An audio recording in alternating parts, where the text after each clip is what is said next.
FanStream Sports. 3, 2, 1. Let's start. Hello, sports fans. Welcome to FanStream Sports. Nothing but pure sports. This is the JP Show. JP, it is so good to hear you back on the air. Stand by. Now, here's JP.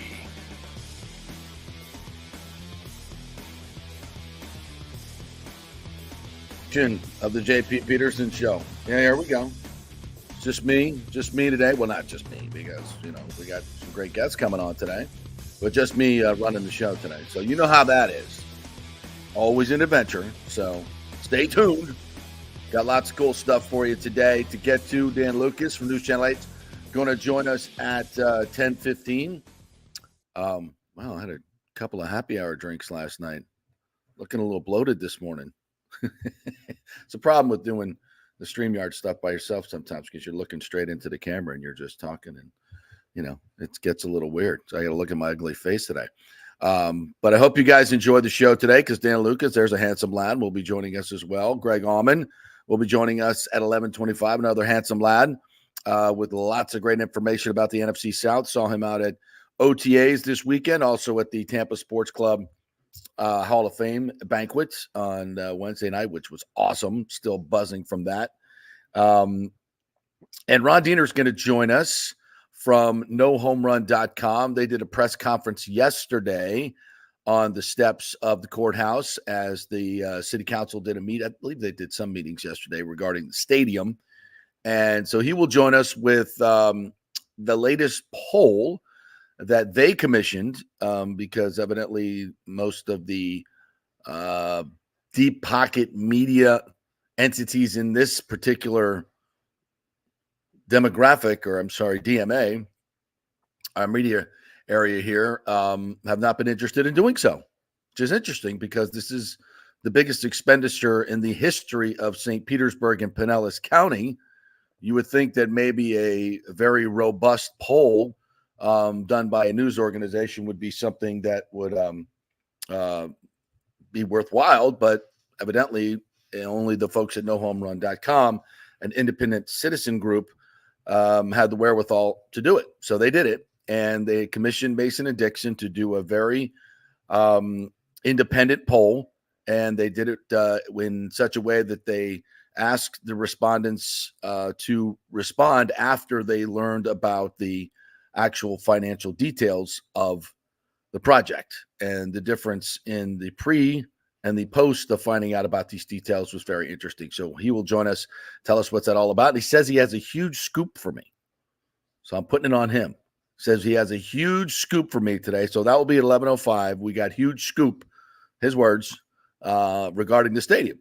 So that should be interesting. And then, as I mentioned, Greg Auman will join us at 11:25. So you guys can join us as always in the comment section. I know Nathan Elliott will be joining us at some point. Saw him Wednesday at the Cut for the Cure. Got some pictures of one of the young ladies with pediatric cancer spray painting and cutting his hair. I didn't see the end product, but they were having fun. I'm not saying it was salon quality, but that's the point, right? So that was really cool to visit the Cut for the Cure yesterday at Raymond James. Saw Gronk out there taking pictures with everybody. That dude is he's special. He is really, really special. And Brian Ford, I think he mentioned, he kind of hinted at this the last time he was on with us, the COO of the Buccaneers, that Rob Gronkowski was going to be a big part of this coming season, not on the field, but off the field. And yesterday he said in the interview that he is going to be the leader of the crew. So I'm not exactly sure what that means, but he's going to be around a lot, and he's going to be a big part of this Buccaneers organization moving forward. So that's cool. That's really cool. And I think it's great for fans. And, you saw it was open to the public yesterday. So, a couple thousand people showed up, and just when there's a superstar in the house, it's apparent, and I've been around a lot of different mega stars, just dropping some names here, having been around Tiger Woods for most of his career and covering him doing, I've never gotten a one-on-one interview with him, but certainly doing a lot of the gangbangs, as we say, and being around him and watching him. And even when he came here in, 2018, that is the megastar. I've never seen anybody be able to light up a crowd like Tiger Woods. It's that is something special. There is a buzz, a literal buzz in the air. There is energy. It sizzles. But not to too much less degree Rob Gronkowski. Gronk freaking makes people go crazy, especially the ladies. But there's just, people cannot get enough of him and his smile. And, it's funny. I knew it really looked like he had somewhere to go yesterday after the event for about an hour, but he had to be somewhere, maybe catch a flight or something. It seemed like he kept coming back to the fans and started signing more and more and more and more. It's just, the dude is just spectacular in so many ways. So we are very, very blessed to have Rob Gronkowski sticking around here and being part of this Buccaneers organization. So that's just a little aside from yesterday's Cut for the Cure. And, Brian Ford has been, the COO has really been the driving force behind this. And they've raised over $700,000 probably after this week, over $800,000 for pediatric cancer research. And I'm going to try to play a little bit of his interview that he did yesterday, having some technical issues, of course, trying to get some of the sound up, but we'll get that for you, hopefully. If not today, we'll do it for you on Monday. All right, so I wanted to get into some of the other stuff, and there's some breaking news this morning.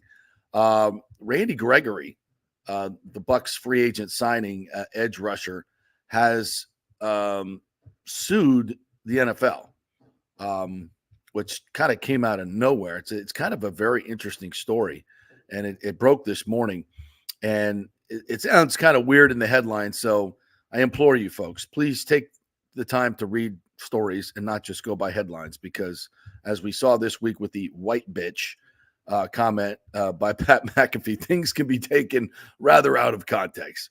Read the articles.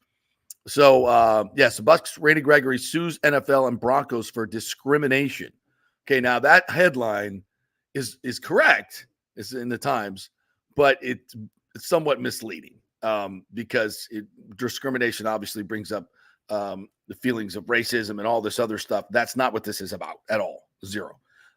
It's more about his ability to smoke weed, to be quite honest. But, and again, and that is somewhat not accurately descriptive. And I want to read the quote from his attorney. Now, when he was playing in Denver, and he's always had an issue with weed smoking. It's had him suspended multiple times. And when he was with the Dallas Cowboys, et cetera. And we can openly talk about that on this show and have for quite some time. Why players are still, I didn't even know this. Players are fined significant amounts of money for testing positive for weed. I mean, in this day and age, is that just not ridiculous? So he has also been diagnosed with social anxiety disorder and post PSD as well. And so he smokes weed to help his anxiety. And I think we've all seen the research by now that it is very, very effective and much less harmful than the harsh narcotics that are widely accepted by the NFL league that loves to choke on all that Pfizer cash and all the other big pharma cash. So that's okay. You can do that. But if you smoke weed, no, thank you. I'm trying to find the quote here from his, here it is Agent Peter Schaefer. He said, "This is a serious effort by Randy to push the NFL forward on our alternative methods for pain management options. If a doctor prescribes hydrocodone, that's completely legal and much worse for the player. Yet the player doesn't get suspended or fined. Big pharma. So we need the big weed companies to start sponsoring the NFL. If they're allowed to advertise, they can sponsor the NFL. And let's see how fast the NFL changes this policy when they start getting the cash from the big weed dispensaries. Oh, I wonder how that would work out." I return. It says, if a doctor prescribes hydrocodone, completely legal. Randy's not trying to buck the system, but he's paying $500,000 in fines for something that anybody else in the state of Colorado can do. And we all want is reasonable accommodation to allow Randy to treat his disabilities in the direction of his treating physician. Lawsuit was filed by attorney Spencer Contek, and Contek Cohen claims Gregory requested an accommodation and didn't receive it from the league. So he requested a waiver to be able to do this and didn't receive it. I don't know what the waiver process is, but if there is a waiver process and this guy has a medical prescription for marijuana, clearly has history with social anxiety, then who shouldn't, if not him, who is getting waivers for this? I said he first sought permission in March 2023 from the Broncos and the NFL to use dronabinol, if I'm saying that correctly, during non-work hours and was denied. In May 2023, Schaefer requested a therapeutic use exception, and Gregory was again denied. Why? Gregory, according to the complaint, has been fined $532,500 for repeated positive THC tests since March of 2023. The suit does not make clear exactly how many times Gregory was fined or what percentage of those fines came during his time with the Broncos. Players who test positive for THC are first fined a half-week salary, but the penalty escalates with subsequent positive tests to eventually 3 weeks salary. Now, Randy signed a 5-year, $28 million deal. I'm not exactly sure what the salary is, but that's, a lower level deal, maybe a mid-tier deal. You imagine some of the higher, imagine Justin Jefferson getting fined 3 weeks salary for testing positive for weed. I mean, you're talking about millions of dollars. That's ridiculous. The suit claims that the league and the club's unwillingness to provide Gregory what it calls reasonable accommodation due to the diagnosed disabilities is discriminatory, where the discrimination comes in, under Colorado law, and Gregory is seeking damages. Gregory was diagnosed with social anxiety disorder in 2021 and post-traumatic stress disorder in February 2023 and was granted the right to sue by the Colorado Civil Rights Division in March after filing charges against the NFL and the Broncos in 2023. So that's where the discrimination part comes in. And from the headline, it might be a little bit misleading for people. So this is basically an opportunity for him to, medicate with THC. Again, in this day and age, we're legal, and here in Florida, where you can get a prescription, not too hard, by the way, you're good to go. So it seems really punitive that the NFL, and let's just be honest, folks, this is going to be an issue for him playing with the Buccaneers, because he's not making that much money, and to have to pay these fines, that's going to be a problem. And I'm not sure the Bucs, I don't know. They must have known about this when they signed him, I would think, since he's, some of this is public record. Not that should keep them from signing him, because I think Gregory is very much in the right here. And the NFL is very much in the wrong. So I don't know. It seems just a little weird, little bogus. All right, we're going to take our first break. Dan Lucas is getting into position here, as we'll jump in with him after this quick break, and we'll ask him if Randy Gregory should be able to smoke weed. I think I know what his answer might be. Quick break. We'll be back to speak with the great Dan Lucas. Stay with us. JP here for the Jeeves Law Group and my man Scott Jeeves, who lives right here and has long been a highly respected member of our community. He's a proud sponsor of the Tampa Riverwalk. Jeeves Law Group is also a proud sponsor of our Grand Central District in St. Pete and has neighborhood events throughout the year. He has an office on Central Avenue in St. Pete and one on South Howard in Tampa. You can't get more local than that. So when you need an attorney, are you going to hire some huge firm that advertises all over the state, or the one that supports your favorite sports show? It's the Jeeves Law Group. We're local, we're trusted, and we get results. For personal injury and personal attention, call us for a free case evaluation. That's 8889-JEEVES. That's 8889-JEEVES.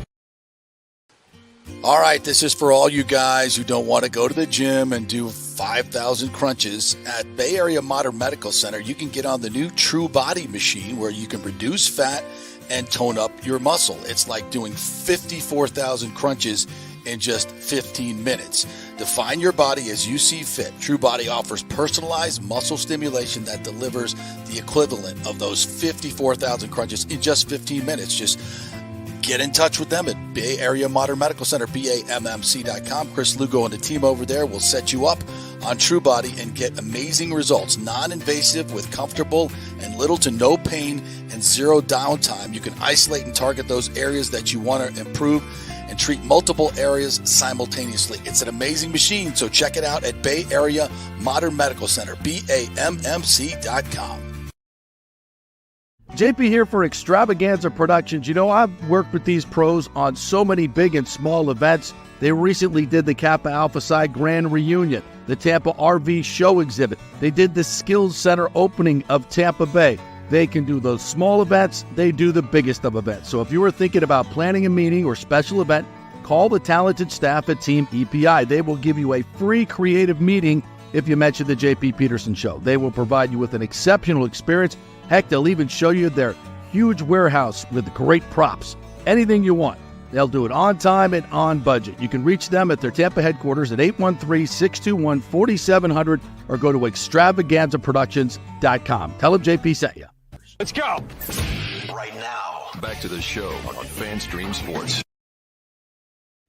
All right, welcome back to the JP Peterson Show as we welcome in our good friend Dan Lucas from WFLA News Channel 8 Sports. What's up, partner? JP, it's good to see you. I think last time we spoke, I was in the preparation stages for the graduation week. You were. Parties / ceremony, photo ops, that type of thing. Got mom. How'd that go? Oh, man. Last Saturday, first of all, the graduation was terrific. Sitting in traffic at Expo Hall is it's kind of the right of, isn't that the right of being a parent in Hillsborough County? I mean, you deserve to sit in traffic at Expo Hall. That's just it. It's part of the fun. So no, got through. It was wonderful. All the grandparents, parents, everybody was so happy. I looked around, you know what I mean? It's one of those moments you pause for a second. Yeah. And you're like, you know what? Damn, dude. Nice job, buddy. My son is, people come in and go to his games and stuff like that, but he's never been a part of people coming into town just for him for something. So I think it was a little overwhelmed by it. He's well, I better get used to it being a D1 soccer athlete. He likes when the attention's all on you. I kind of get quiet because I just want to make sure I see what's going on. But he took it all and it's fun. And then we had 40 kids at the house. 40 Saturday night, and man, sound like my Super Bowl party. It was fun. Don't get me wrong, but man, when the last car drove away, I was like, okay, we're good. We did it. That's a lot of high school kids in one spot. Woo! That's a lot of selfie taking. Oh, and we had a selfie station too, and the girls all came. They're all influencers now. They do props, and you ever see this? They all get together, right? And they all lean in. They lean in, and they do this picture right here. Watch my face. Ready? That's the picture. Looking away. I don't get it. I patented that back in the late '90s. That was our thing. Yeah. We'd always be like pointing, and instead of looking at the camera, we'd be pointing off screen. It was a hoot. And now, am I getting any copyright for that? Hell no. No. Hell no. They post the pictures, and it's like you look at it 3 minutes later, 795 likes. I'm like, who are these people? I know. I get 8,500 followers on Twitter. I get 2 likes for some brilliant thing I say about the Bucks. You give them some great information. People are like, we're working right now. Leave us alone. I put up a picture of Tally taking a dump, and it's like 7,000 likes. 7,000. Oh, what a great looking dump. I hope you pick up after your pet. That's the world we live in. I know. I back when the Bucks played in the Super Bowl, it was a long time ago. That and Cullen was at Florida State at the time, as SAE, and all of his brothers came down to Tampa just to hang out, and they were all going to go to Soho and get in the bars and go watch the Super Bowl. So he said, Dad, like a few of my friends, I didn't know this, but they're charging like $100 a head to cover to get into the bars in Soho. So can they come over and watch it with us? And I'm like, sure. How many you got? He's like 5 or 6. Well, about 80 people popping into the the 2-bedroom pad. Still don't know where my Apple earbuds are, but that's okay. That's fine. It was a great memory. Great memory. Your house looked like the guys in Old School at Mitchell Palooza. Yes, yeah. When they brought had the Love Snoop Dogg parenting. Colin, why is Snoop Dogg performing in our house right now? Why did this happen? We're streaking. All right. We're already off Exactly. the rails here. We're already far Right. off the rails here. Speaking of high school, by the way, though, before we get into that, did you see the Randy Gregory news this morning? He's suing the NFL. I'm just touching. And the headline says he's suing for discrimination, but it has nothing to do with racism or anything like that. Right. It's just about smoking pot. He wants to be able to smoke pot. And I didn't even know the league still fined the players for this. I know they didn't suspend them. They're fining them. I thought it was a CBA thing that it was. You know, I need to read about it before I can really okay. I'll let feel you intelligent. I'll say this though. Very common around the league, and they don't. It's not even. They don't look away anymore. They flat out. It's my understanding that it's an acceptable thing. Well, they you can play. You don't get suspended. And I learned this morning. Right. But they fine you, and it escalate every time you get test positive. That it escalates up to 3-week game check. So now the league like $535,000. You know, he's not making a ton of money anymore. So obviously this is going to affect if he plays for the Bucs or not. And I'm not even sure I would think the Bucs definitely knew about this because it would be public record and it would be in his NFL file. So, and I don't, I'm not faulting the Bucs for signing him either. I think the NFL is clearly in the wrong here because he applied for waivers and was denied them.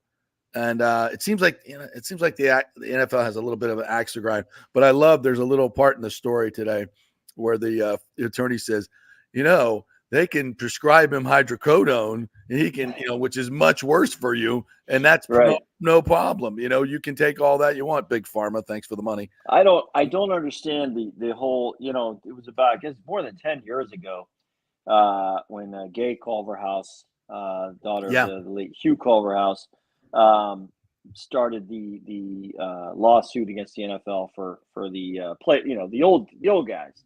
Right. And our series, and back with the Tampa Tribune, it was called The Broken Bucks. Yeah. Oh, right. Yes. That was awesome. Yeah, so these guys, one of them lives down the street from me, a very nice guy, Anthony Chickalo. Son Anthony, little Anthony played in the league for about 5-6 years with the Steelers. And I see him all the time when I'm out walking the dog. We sit and chat. Poor guy, he's in his 60s now. He could barely move. And what we don't realize is all of these players, and we see them in their 20s, and this is when that damage is happening for our entertainment. And they know what they're getting into. I understand that. But the league is not taking care of these guys. And they've been through legal action now for the old guys. To try and get some type of compensation, and it also plays into the concussion thing. But that's how the marijuana thing became a little more prevalent because if you polled the NFL players, how many of you guys smoke weed, you would be. I think some fans would be stunned by the numbers, stunned, and it has to be. And these guys aren't running around like Jeff Spicoli here. Okay, these are guys who are trying to get out of bed in the morning. And that's what it's going to take. If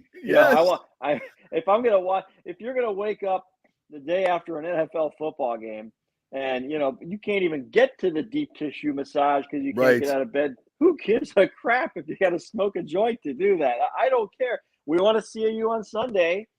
It's just the contradiction between allowing these clearly dangerous and highly addictive narcotics that are produced by Big Pharma, and that's fine. But something like this, which is much better for you clinically, the research is off the freaking charts, how much better it is for you. And the microdosing of mushrooms that Jake Plummer has been working for and having tremendous success with these players. I mean, it's the system is so broken. And, I think this is a terrible look for the NFL. I think it's a terrible, terrible look. And Randy Gregory, honestly, his his national image is probably not the most sterling thing because of, because mainly he's been suspended for smoking weed. The dude, he's not a bad guy. He's just, he finds that this social anxiety disorder that he has, that it really helps him. I mean, what the F are we doing here? We're treating people like they're, they're bad people and fining them for this. It just makes no sense in this day and age, but whatever. The overall mentality that these guys are just cattle. Yeah. And it's heartbreaking because you know a lot of former players. I know a lot of former players. And when I meet a guy, who's in his 40s and 50s and has all of his capacities, and I take notice. Shocked. Because I know so many NFL guys who do not have that. Yeah. You watch them at these golf tournaments trying to get out of the golf carts. To me, it's not even funny. It's heartbreaking. And, it is. And the sad thing about this case, and I can't wait to start really diving into it, is what the point that I made, and you as well, that just take care of your own people, to crying out loud. This is a hazard of your industry. It's well documented. Take care of your people. That's it. Yeah. And you want them, you want them strung out on addictive, highly addictive narcotic drug painkillers. Is that what you want? You want them to turn to alcohol? I mean, look how bloated I am today. It's the first time I drank in a while. I'm like, it's so bad for you. Alcohol, and talk about physical performance. Don't you want your players at their peak performance? It's a rabbit hole we could go down. So we'll move on to some other stuff, but it's going to be an interesting story on how this all plays out. The NFL's smart. They'll rescind the fines, settle the case, and give him his waiver, and let's move on. And and the good thing is, from a football standpoint, he can come play in a mindset that's going to help him and be positive and be effective. He ain't going to be on the bench at halftime with the bong. I don't think we're going to see any of that. So calm yourselves, people. I can tell you this. I don't know Randy Gregory very well, but I can assure you that Randy Gregory wants everything to be in the right direction, beginning with Randy Gregory. Right. So shouldn't we all? Right. These guys aren't stupid. He's not going to some kind of pothead. We don't need them both potheads around here. Career. He's not going to sabotage his career. And I'm going to say, I hope the best outcome comes out of it. One of our commenters said, James says, I'm sure NFL worried about NFL players smoking weed in their leisure, especially when the strain's more potent than in the past. I think people can control that stuff. I mean, you don't want to walk around like a zombie, and that's not the thing here. It's proven clinically to help them. So why not help them? It's silly. All right, let's move on to. We had a great discussion, I thought, yesterday about high school NIL. And you had the great Earl Garcia on News Channel 8, right, from Hillsborough High School. Yes, we did. Yes, we Tampa did. Sports Hall of Famer, Tampa Sports Club Hall of Famer. So what did he have to say about this? I mean, I'm very interested.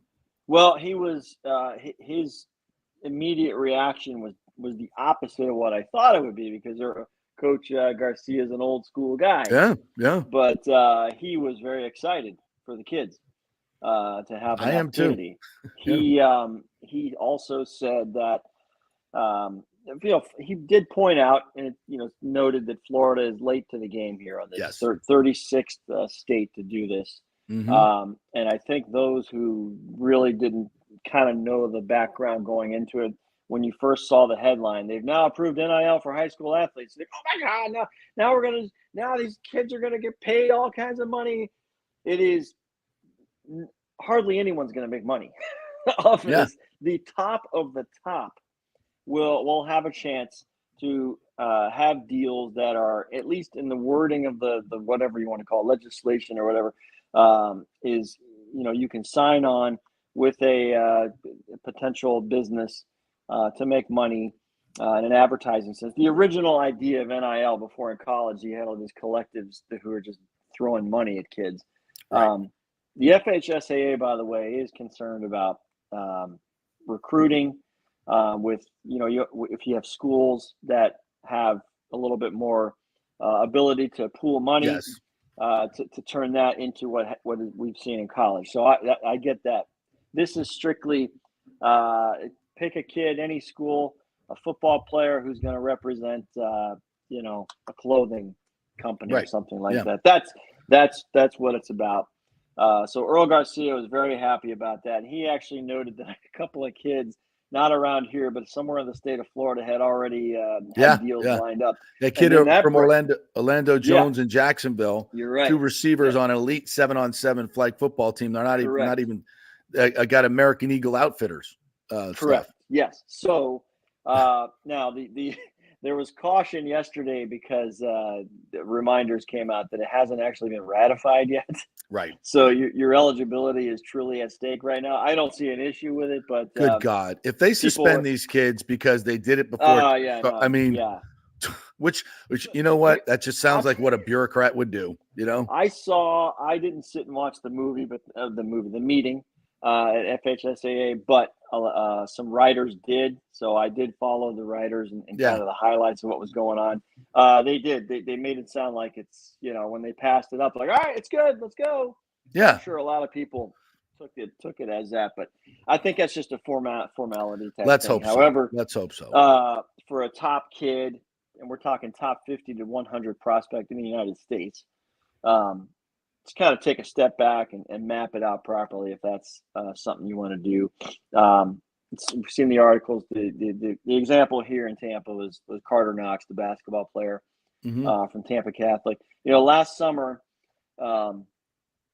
Kevin Knox came back. He had dedicated money to the gymnasium. They named it after Kevin, and Kevin and Carter were taking part in TC's basketball camp with the great Don DeZagua, the basketball coach and AD. And so Carter, at the time, was looking forward to his basketball season because he wanted to break all of Kevin's records, all of his high school records. And so that was kind of a neat part of the story. Well, then all of a sudden he was gone. He's gone. And I didn't quite understand. I didn't have a grasp of what was going on. He went up to an academy in Georgia to play. I thought it was maybe more of a recruiting thing. No, he made $1 million. Yeah. And so that's the potential of NIL for the top of the top.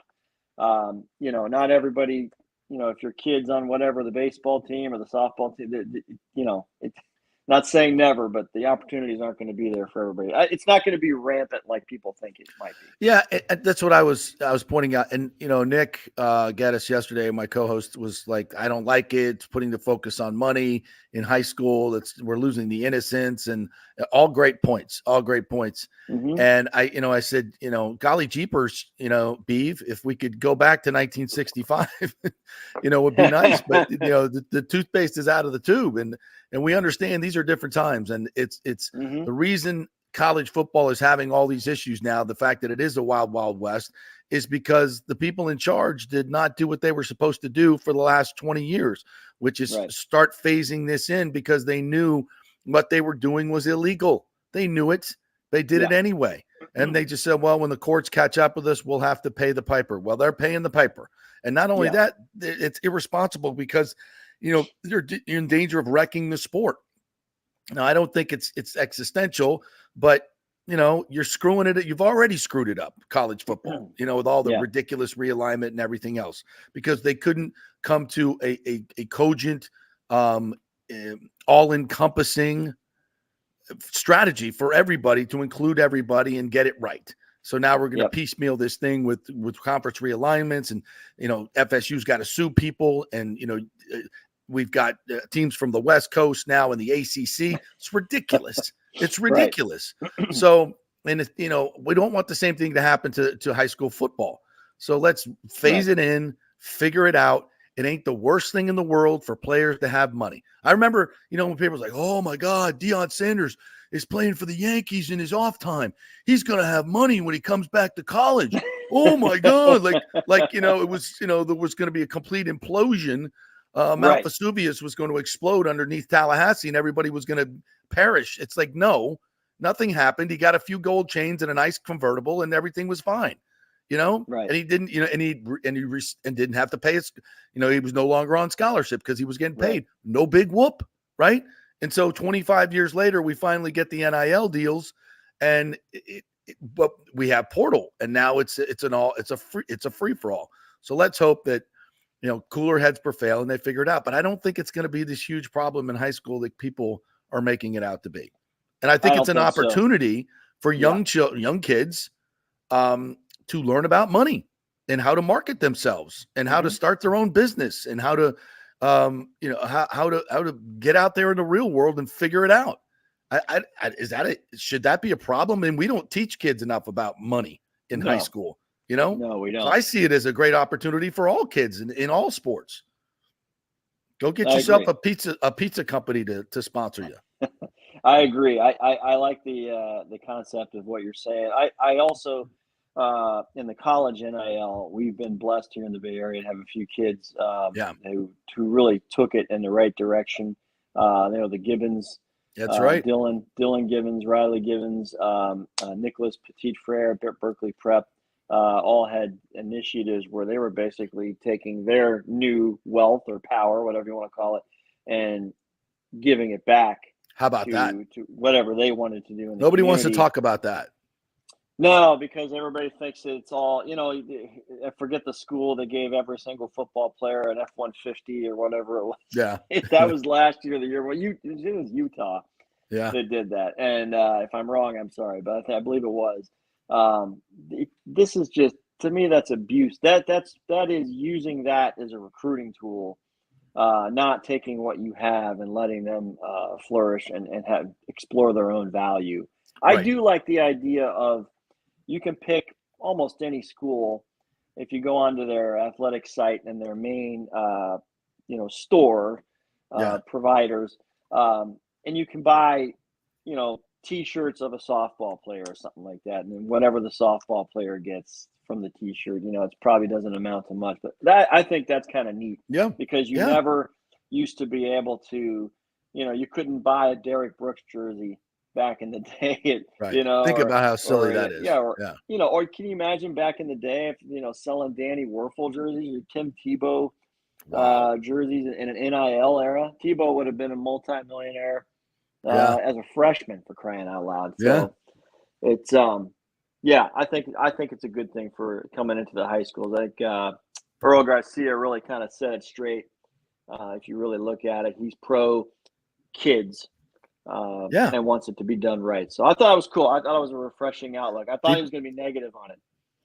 Did he mention NIL for coaches? Because the coaching, I've seen the coaching, clubs getting together on Twitter going, hey, what about us? And I'm like, well, it is a way, Earl's a great example. I did a story, 20 years ago about this when I guess the city or Hillsborough County wouldn't allow booster groups because the Hillsborough High School booster group football would, raise all this money for their team. And, the Terriers would have the best uniforms, the best everything, and blah, blah, blah, blah. And the other schools were jealous. So they said, instead of saying, all right, you other schools step up your efforts, right? They said, no, we're going to take away from Hillsborough and equitably give to everybody else. We'll pool the money. Yeah. Well, I just went through this school soccer, right. He gets on the team, and first thing we do is get hit up for fundraising, right? And I thought, wait, I just did this for 13 years in club sports. That's just like I thought. Oh, you thought that was ending? Oh no. I'm like, I'm like, assume the position. All right, how much you want? What do you need? And and they were buying uniforms and that kind of stuff. They couldn't even guarantee buses for away games, so the kids drove themselves to most away games. So this is where high school sports is now. I'm sure there's other parents out there probably chuckling. They've gone through the same thing, but I see. I know exactly what you're saying, because there are some programs that are just they're just able to do more. Yeah.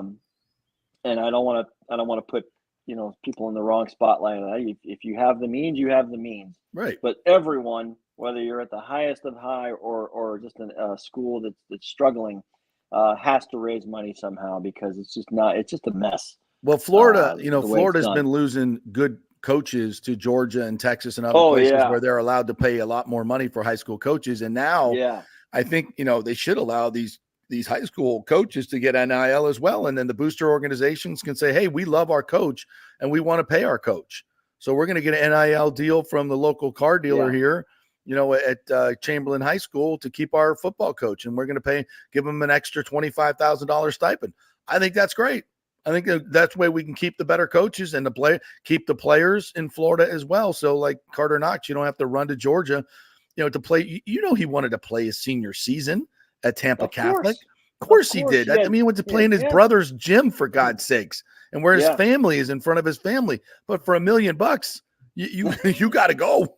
That's real money. In Siberia. I played in Siberia for $1 million. That's good money. That's exactly. good money. Exactly. Dan Lucas, News Channel 8, joining us. You want to weigh in on the Chennedy Carter, Caitlin Clark fiasco? By the way, I saw the video. I saw the tweets. It's like, we're getting harassed, getting off the bus. We can't even get off the bus. And then I saw the video, and it's like one dude, from 30 yards away with a camera going, "Hey, Kennedy, did you talk to Caitlin yet?" I was picturing like a mob of paparazzi, where they couldn't even, the door couldn't open to get off. That's the way they were tweeting it out. And I'm like, then I saw the video. I'm like, what is this? I said, first of all, if the security guard didn't intervene, Kennedy would have beat the crap out of that guy. I would have she'd have beat the hell out of that dude. And I'd have paid to see that. Like, come on, security, let him play. Let him play. Let's go. Let her. Internally, if you're a player in the WNBA, if you have an issue with Caitlin Clark getting all the attention coming out of college and a rookie, and the WNBA has really good players, and some who are, veterans who are in their 30s, and these are grown adults. So, can you say grown ass women? I could see. Are we allowed? I don't know if we're allowed. I think you say grown ass women. These are grown ass women. But if you are unaware of the big picture, then that's on you. The big picture is the WNBA. All respect to its predecessors who have really done a lot of the layman's work in that league. It has gone mainstream because of one player. No one's going to tell me different. And by the way, in that draft, the first 3 or 4 picks are all tremendous. Great women's players. Basketball players. Yeah. Sparks got really good. Girl from Stanford. Cameron Brink is amazing. Yeah, Cameron Brink. She's amazing. Yes. I think she might be a better player than Caitlin Clark in the WNBA just because of her size. It all gets sorted out. Yeah. But if Caitlin Clark comes in and it's all about Caitlin Clark and T-shirts and jerseys are out the arena, it's my understanding that everybody's benefiting from this. Yes. And why wouldn't you want that? Because at some point, TV contracts will come up. And if the WNBA is that popular, then your Players Association will reap the benefits from that. And you need to understand that before you go out and do, the foul that we witnessed and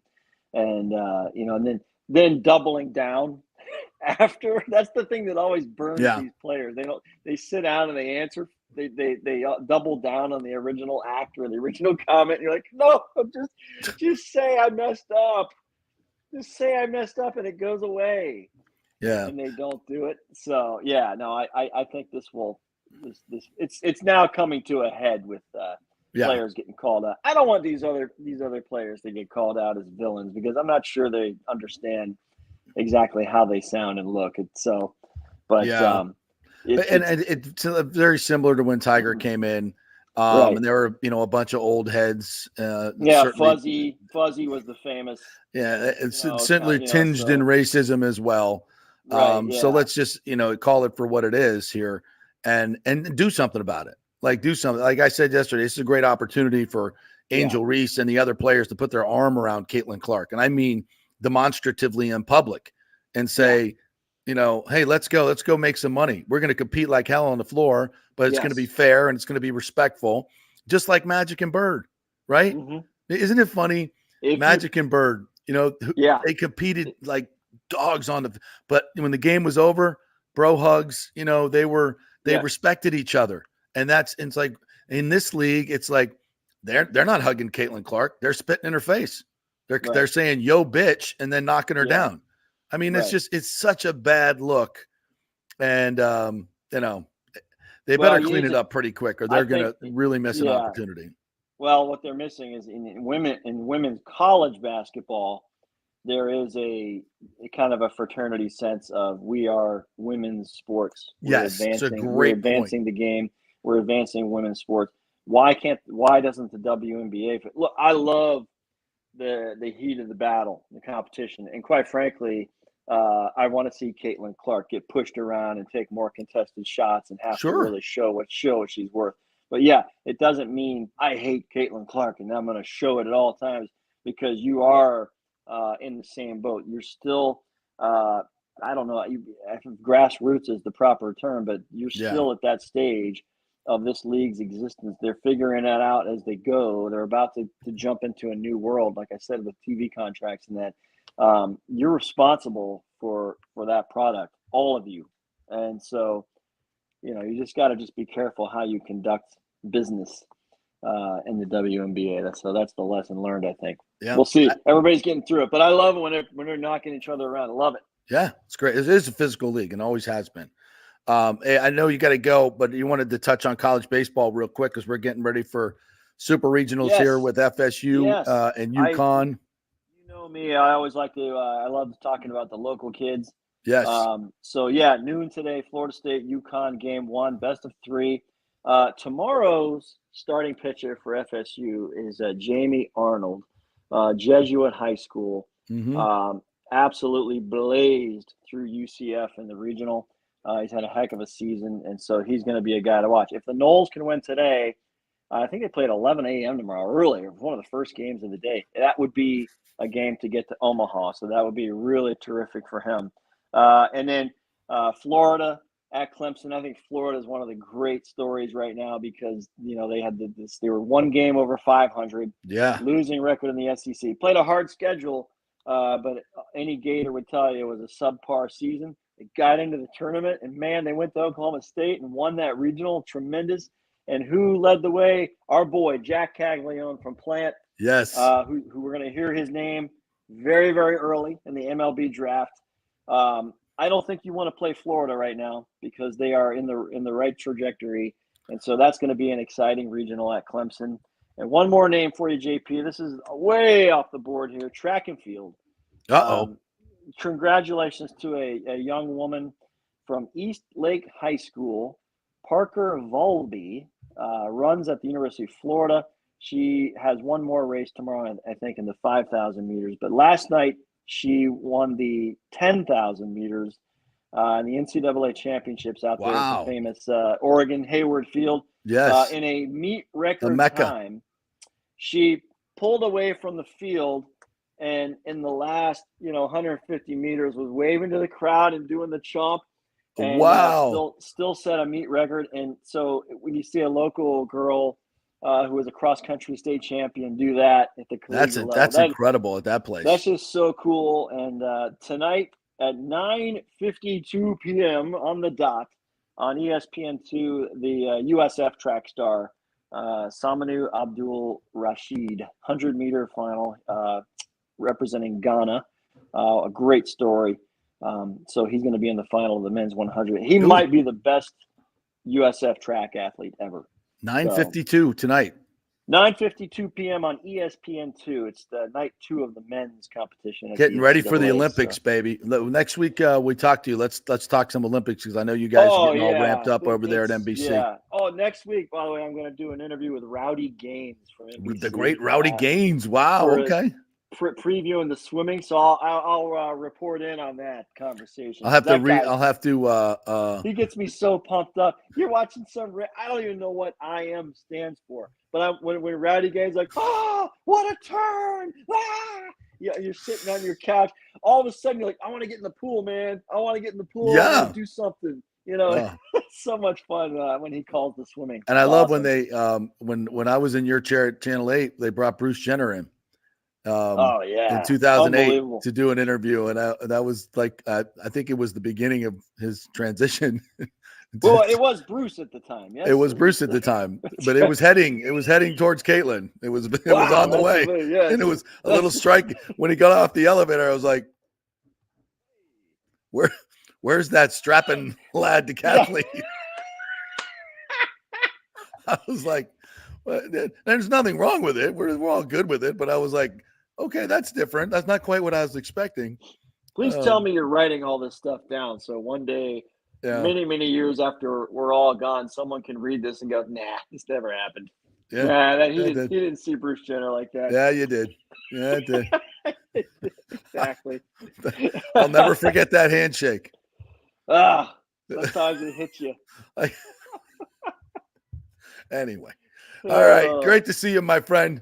We'll be watching this weekend. News Channel 8. Thanks, buddy. The great Dan Lucas right there. That was quite the shocker at the time. All right. We will take a quick break as we roll on through here. We're going to get to the comments when we come back. We are brought to you by the great folks at the Golden Diamond Source. And guess what? Their Father's Day sale is coming up and actually going on right now. And don't forget, free financing for 5 years. So you can get a $5,000 piece, $5,000 watch for just $83 a month. Dad's worth it. Come on, man. As Titus says, Mother's Day has been kicking our ass for so long. Let's give it up for the dads, right? And going over to the Golden Diamond Source and get you something shiny for your papa. Some cufflinks, maybe. Yeah, those are cool. A little tie. What do they call those? Tie clips. Yeah, a little tie clip. Maybe a nice necklace like this shiny little sucker. A watch. You'd love a watch. All at the Golden Diamond Source. They got the greatest selection, obviously, the greatest prices, and the greatest staff. So go on in there, tell them JP sent you, and buy something nice for your papa on Father's Day. 3800 Omerton Road, always online at thegoldendiamondsource.com. And of course, it's local. They're local folks, and they do the best job. So head on over there and please tell them I sent you. All right, back in 3.5 minutes. Stay with us.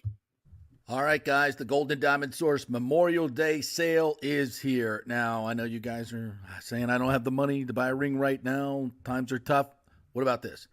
5-year interest-free financing, so you can buy a $5,000 ring and only pay $83 a month. You got $83 a month to put the ring on the finger of that special person.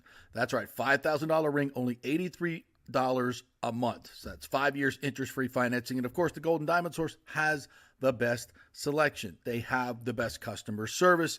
And when you shop at the Golden Diamond Source, you can proudly say our jewelry changes lives. We tell you this all the time, folks. The philanthropy of Julie and Steve Weintraub is incredible. Their entire staff very much involved in their philanthropy. The Hands Across the Bay charity helps so many abused women throughout the years. So this Memorial Day, pick a jewelry store that makes an impact. And don't miss their 5-year interest-free sale. It's the Golden Diamond Source, centrally located right there, 3800 Omerton Road, always online at thegoldendiamondsource.com. JP here for my good friends at Italiano Insurance, and they did it again. Once again, Italiano Insurance stepping up with the best customer service. I was in a bind. My old insurance company, my auto insurance, jacked up my rates, so I called Charity at Italiano Insurance, and she stayed till 9:30 at night until she got my insurance done. And guess what? She searched all these companies for me. I didn't do the work. She did. Saved me $1,000 on my annual premium. $1,000, folks. That's real money. And that's what you get at Italiano Insurance. Great customer service. And here's another note for you, by the way, with hurricane season up. 40% of people in Florida are underinsured. That means if you have something happen during a hurricane and you need replacement costs, you're going to get 40% less than you deserve. Can't let that happen. Call the folks at Italiano Insurance and get them to help you out in both those regards. They will save you money and keep you insured properly. That's 813-877-7799. Great folks in the community, been doing it for over 60 years. Italiano Insurance, 813-877-7799. JP here for the Geddes Gordon Real Estate Group and our good friend Jane Geddes. Folks, simply put, there is nobody like Jane. Jane is a former LPGA two-time major championship winner. She was also vice president of talent relations at WWE. She also has a law degree from Stetson. So if Jane can drain a 10-footer to win the U.S. Open and stare down Hulk Hogan in the boardroom, you want Jane on your real estate team to not only negotiate the best deal, but find you the perfect home or investment property. And when you work with the Geddes Gordon Group, you become part of the real estate family and get concierge services that include expertly staging, marketing, and preparing your home for sale. Advice on golf properties. Hey, you might even get some golf tips. Many of their clients become friends long after the sale or purchase is completed. It's all part of the deal. So if you're looking for that perfect home or investment property or trying to get top dollar for your home, go with Jane Geddes and the Geddes Gordon Group, because there's nobody like Jane. Call 813-485-6808 or go to geddesgordon.kw.com. That's GEDDES Gordon.kw.com or call 813-485-6808. Are you looking to be more productive and healthier? Do you know chronic dehydration affects your overall health and well-being? 75% of the U.S. population suffers from dehydration, and many of us don't even know it. That was me before I was introduced to Hydrate Heroes. 8 times the benefits with hydration. A beverage with benefits more than just hydration. That's right, 8 times the benefits with hydration. Hydrate Heroes provides a refreshing, great-tasting beverage powder to mix with water, providing elderberry, zinc, vitamin D, electrolytes, amla fruit, which provides a great source of vitamin C, along with a proprietary mushroom blend that has shown to help increase endurance and energy at the cellular level. Hydrate Heroes is so confident you're going to love the taste and the results. They are offering our listeners a special offer, a free 3-pack sample, no credit card needed. Just go to the jppetersonshow.com, the jppetersonshow.com, and click on Hydrate Heroes logo. Hydrate for health today with Hydrate Heroes. Let's go.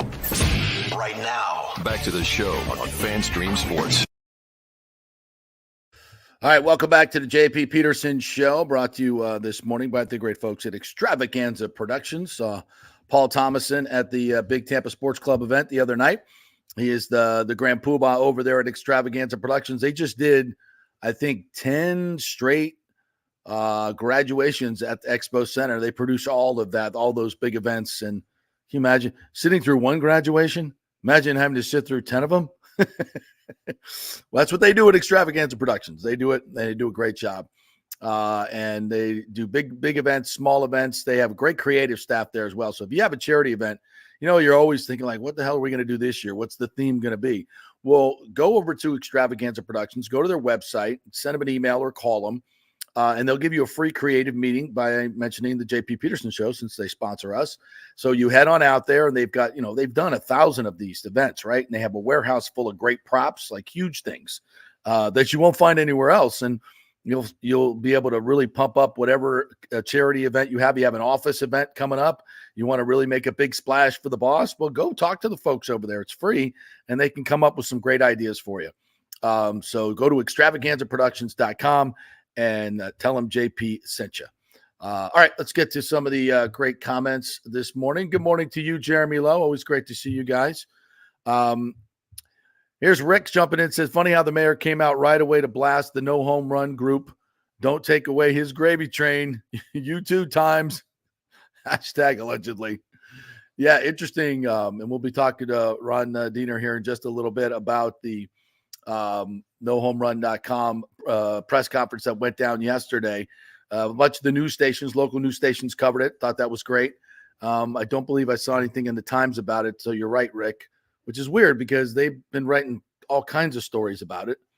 And it's one of the most bizarre parts of this. And again, listen, folks, if it passes, it passes. We all want the Rays to stay here. We just want a fair deal for the Pinellas taxpayers. And if it's not economically feasible, then maybe still look at other options. And I know for a fact that Tampa is still an option, but there has to be a public-private partnership, a one where they're just not going to write a blank check to the Rays like is basically happening here, where they control everything and all the revenue. So if there is a fair deal to be done, and we all know that it would be better off in Tampa, that's great. But if it goes through and they do it, fantastic, whatever. It's not my money. But we want to highlight all sides of it. So Ron will join us and do that. James says, I'm sure the NFL players smoking weed in their leisure, especially when strains more potent than in the past. I think I read that earlier. Sorry. I don't think it's a problem. Listen, are players going to smoke so much weed that they don't perform well? Well, who's that hurting? Them. That makes no sense.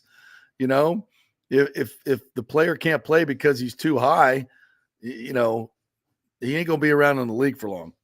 Rick says, does the NFL want you addicted to pharmaceuticals and alcohol? Yes. Duh.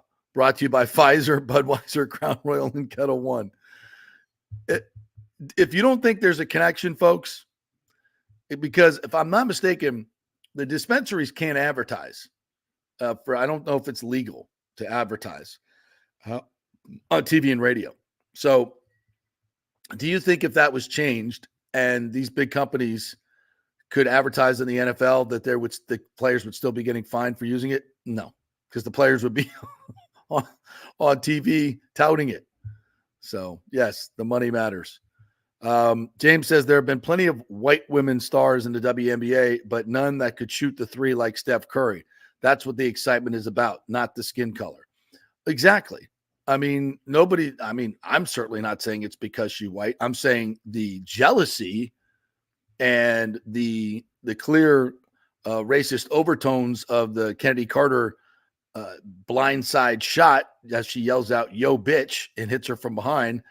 We all know what that is. We all know what that is. And it's better to just recognize it. I mean, obviously, it's been happening to black players for a long, long time, going back to Jackie Robinson. So it's better to acknowledge it and eradicate it than to try to sweep it under the rug like a lot of these players are doing. Gunny says, Gunny 666, good to see you again. There's a difference between a physical play and a cheap shot waiting for an inbounds pass. Exactly. And that's what I had a problem with. I got Rebecca Lobo on ESPN lecturing me that I've never watched the WNBA, and I don't know what a physical play is and what a physical league is. It is. That's not a basketball play. Even the league admitted that. That's not a basketball. That's not getting caught up in the heat of the moment and trying to retaliate on a player. Now, that was probably what happened to Angel Reese when she was thrown to the ground by the neck. But that was more in the run of play than what happened here. And by the way, Kennedy Carter has been a bully since she got into the league. She was traded from the Atlanta Dream, a team that picked her 4th overall because she threatened to beat up some of her teammates. The same thing happened in LA, and she ended up in Chicago where she is now. She's been reprimanded by the league for her conduct multiple times. So come on. That's part of the issue here. And the fact that none of her teammates came to her aid and the fact that the WNBA didn't suspend Kennedy Carter is ridiculous. Absolutely ridiculous. And, if you're not going to protect all your players, remember the WNBA came up with what? The Jordan rules. You want to keep fouling her? You touch her, we're going to call it. Christopher Cole says they should embrace Clark because the sport was trash with attendance ratings, and now it's off the charts. Obviously they should. But sometimes, even if the money's right there on the table, you can't get past yourself and your petty jealousies. And that seems to be very apparent in this league.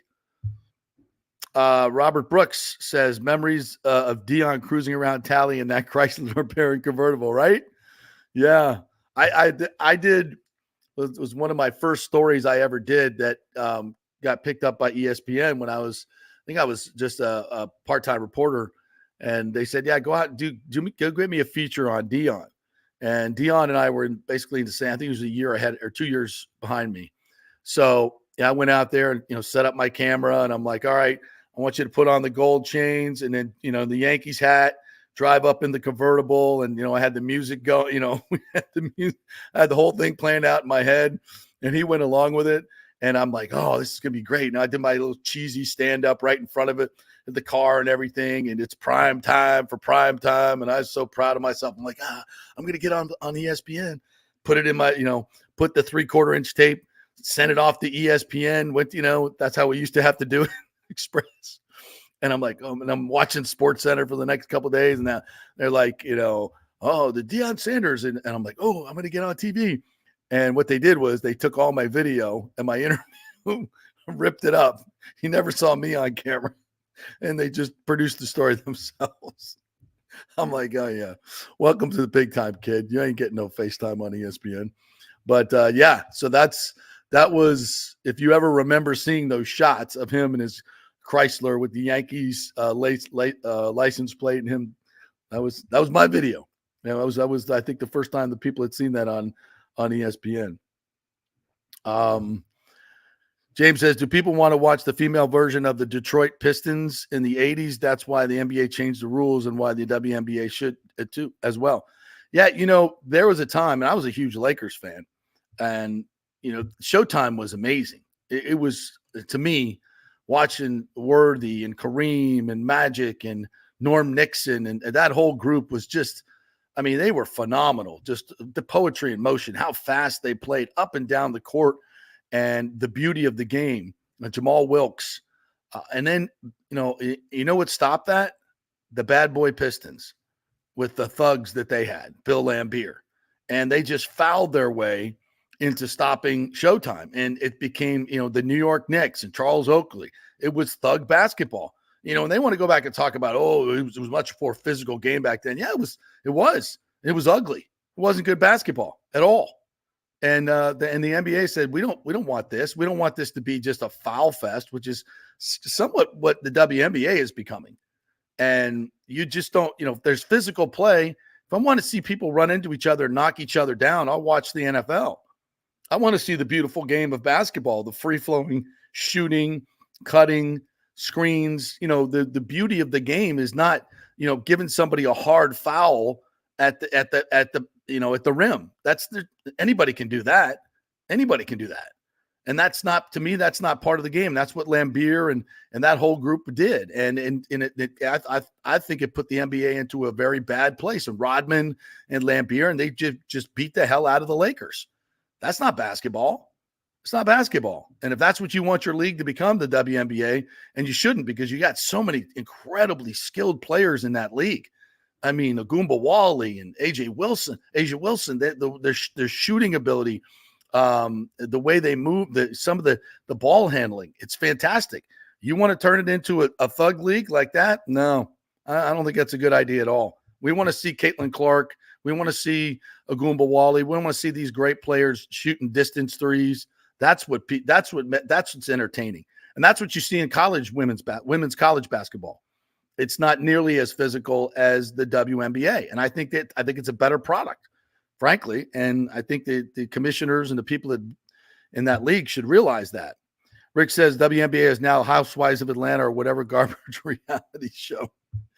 It's, again, they have some great personalities and some great players, and to me, a lot of the ones, the great players are not getting their due because of all this other shenanigans that are going on. Look, Caitlin Clark will die down. And then we'll be able to look at the entire league and enjoy some of the other personalities and players. But if they continue along this line of beating her up every night, it's going to go back into obscurity, at least in my opinion.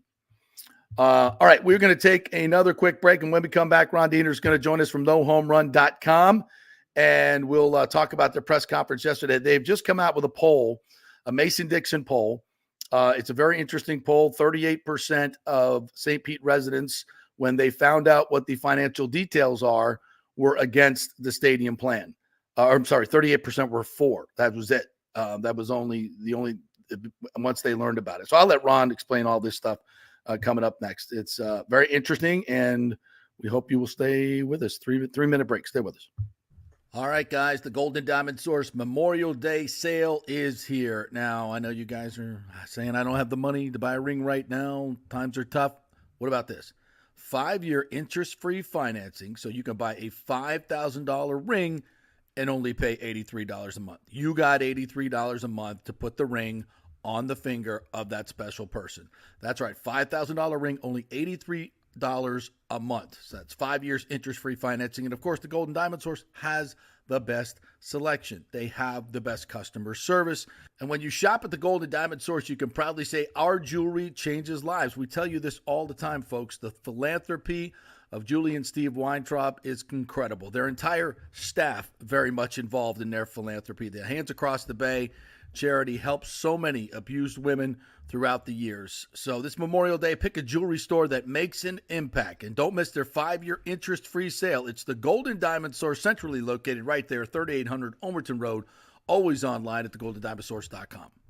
JP here for my good friends at Italiano Insurance, and they did it again. Once again, Italiano Insurance stepping up with the best customer service. I was in a bind. My old insurance company, my auto insurance, jacked up my rates, so I called Charity at Italiano Insurance, and she stayed till 9:30 at night until she got my insurance done. And guess what? She searched all these companies for me. I didn't do the work. She did. Saved me $1,000 on my annual premium. $1,000, folks. That's real money. And that's what you get at Italiano Insurance. Great customer service. And here's another note for you, by the way, with hurricane season up. 40% of people in Florida are underinsured. That means if you have something happen during a hurricane and you need replacement costs, you're going to get 40% less than you deserve. Can't let that happen. Call the folks at Italiano Insurance and get them to help you out in both those regards. They will save you money and keep you insured properly. That's 813-877-7799. Great folks in the community, been doing it for over 60 years. Italiano Insurance, 813-877-7799. Are you looking to be more productive and healthier? Do you know chronic dehydration affects your overall health and well-being? 75% of the U.S. population suffers from dehydration, and many of us don't even know it. That was me before I was introduced to Hydrate Heroes. 8 times the benefits with hydration. A beverage with benefits more than just hydration. That's right, 8 times the benefits with hydration. Hydrate Heroes provides a refreshing, great-tasting beverage powder to mix with water, providing elderberry, zinc, vitamin D, electrolytes, amla fruit, which provides a great source of vitamin C, along with a proprietary mushroom blend that has shown to help increase endurance and energy at the cellular level. Hydrate Heroes is so confident you're going to love the taste and the results. They are offering our listeners a special offer, a free 3-pack sample, no credit card needed. Just go to the jppetersonshow.com, the jppetersonshow.com, and click on Hydrate Heroes logo. Hydrate for health today with Hydrate Heroes. Let's go! Right now, back to the show on FanStream Sports. All right, welcome back to the J.P. Peterson Show, brought to you by the great folks at the Geddes Gordon Real Estate Group. If you're looking for a home or looking to sell your home, it's still a good market in the Tampa Bay area. So don't be scared off by the interest rates. There's very creative things they are doing now with the mortgage companies. So if you're looking for a home, the Geddes Gordon Group, the great Jane Geddes, will find a great spot for you. So go to GeddesGordonGroup.com and check it out. All right, let's check in with our good friend Ron Diner, who joins us now. What's up from NoHomeRun.com? How you doing, Ron? I'm doing good. And you guys had a big day yesterday. We did. We had a lot of press there, and it was a good opportunity to introduce the results of the poll and try and explain our rationale for doing it and giving an update on what we think is right and wrong with this deal. Yeah, we always like to do this disclaimer before we get into some of the numbers here, which I'm very interested in hearing the poll numbers, is that we all want the Rays to stay and we want a fair stadium deal. You know, I and about 80% of the Rays fans would like to see a stadium in Tampa. That seems to be not on the table right now, but it could be in the future, in my opinion. But what you're doing is trying to get a fair deal for the city of St. Petersburg. You love the Rays. You want them here. You're a season ticket holder. Just so everybody doesn't know, we're not like anti-stadium or anti-Rays. That's not what this is about. So with that disclaimer, my friend, let's move forward with the poll results that you guys commissioned. Okay. And my family's a season holder. I go to lots of games. I let my son pay for the tickets, though. You're smart. Stu's not getting any of my money either. But go ahead. All right. So we commissioned those of us who are feeling like this isn't a reasonable deal. Commissioned Mason Dixon Polling and Strategy to conduct a poll. Okay. In the presentation I made yesterday, people are asking me, about how much money's behind your group and how much money you're spending, and not to diverge, but we've spent a few $1,000s on a website, and we spent a few $100s on web signs, and 6 or 8 for streets for lawn signs. Yeah. And I think 6 or 7 of us paid the $15,000 to get the poll, okay. And it was important to us that we had a very respected company. There's all this pushback, literally, about whether these polls are push polls or leading questions, et cetera. And we spent a lot of time researching companies. And Mason Dixon, who is, as I said, does lots and lots of polls, assured us that they were going to write the questions, and that no way was this a leading poll. So what was the first interesting takeaway from the poll was they asked, the way they conducted it, they first of all asked people, how familiar, what do you think about, how familiar are you in general with the idea? How many people, by the way? How many people? They interviewed 625 people by phone, and this is their results. This is the way they do polls all over the place. And their result, when they preface their results by pointing out that in their opinion, based on the way they do this, and I say this, they do this for Republicans and Democrats and all over the place, that the results are within 4 or 5% of what 95% of the people would say as a result. It's not like, that you see these national polls on television about where Biden stands or Trump stands. It's the same kind of deal. They aren't interviewing 10,000 people. They know what they're doing. Yeah. So they asked people. So here was the first key takeaway. 75% of respondents said they had familiarity with the poll, with the deal, just in general. 64% said they didn't know about the terms of the deal. Mm-hmm. And that was a big distinction, because prior to learning the financial details of the deal, 51% of the polling people supported the deal. Mm-hmm. But once they got some financial details, it flipped. The 54% opposed the deal, 38% only supported the deal, and 8% were undecided. 38% supported the deal once they had some of the financial information. The other key takeaways were these numbers are phenomenal. 86% of the poll respondents said the city should get an updated appraisal. A part of what we say is they're giving this land away. This is a beautiful, valuable piece of land. 86% of the people said the city should get an updated appraisal. If you were going to go sell your house, right, or your mother's house, and some guy walks in and offers you a price, are you going to not, at a minimum, start to talk to other realtors? In effect, you're doing your own appraisal, right? What mortgage company would accept an 18-month-old appraisal? Zero. And that's for a $200,000 condo. How about a $6.5 billion redevelopment?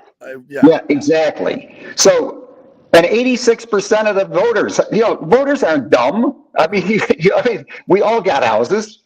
Right. So 79% of the respondents said that the Ray should pay rent at least equal to the property taxes. That was the question that was asked. They said, do you think they should pay taxes on all this land they're getting? 86% said they should pay some taxes.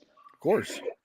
All right, next one. Which is by the way, not part of the deal. That's right. Yeah. Correct. It didn't lead on to say this isn't part of the deal. And, there was no, it was, I got the questions right here.